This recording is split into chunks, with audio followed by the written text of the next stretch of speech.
Well, right now, Governor Gavin Newsom is going live on Instagram to give his thoughts about Prop 50 2 weeks before that election. Prop 50, of course, the measure to redraw the state's congressional districts. If it passes, this would shift 5 of California's U.S. House seats to be more favorable to Democrats in next year's midterm elections. Districts impacted would be Chico and Redding District 1, Roseville and Sierra District 3, District 22, that's in Bakersfield, and District 41 in Riverside County, also District 48 by the U.S.-Mexico border. Now, Newsom will also have a surprise guest, they're saying, that'll be on his live stream today. An exclusive new CBS polling shows today, polling out today looks at what's driving our Proposition 50 vote. The poll finds the measure currently has the majority support, but there are a lot of factors behind those numbers. Joining us now to discuss those factors, CBS News Executive Director of Elections and Surveys, Anthony Salvanto. Anthony, always appreciate your time. We'll get right to it. What's driving this vote right now?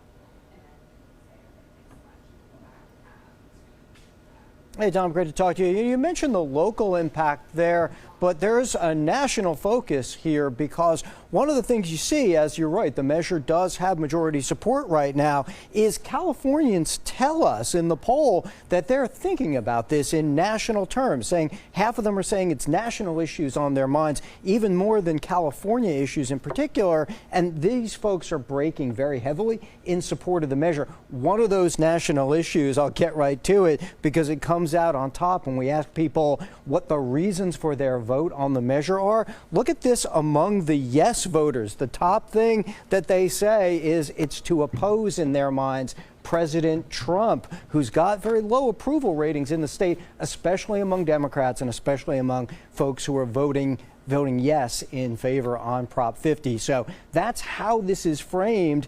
Those folks, those voters, especially the yes, thinking very nationally about the impact, not just locally, Dom. All right, so obviously we have somewhat of a Trump-Newsom effect here. You know, people have argued redistricting would shift political power in California. How's that playing into this?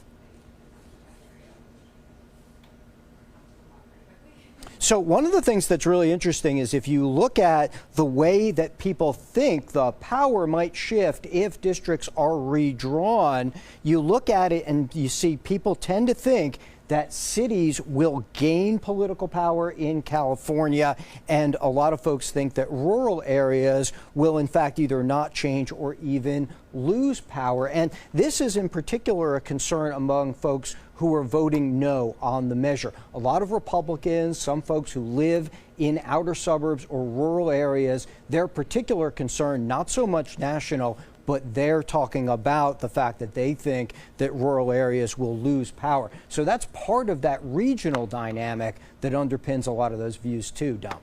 Yeah, I mean, a lot on the line here. Anthony, thanks for a look at some of those new numbers. Always appreciate talking to you.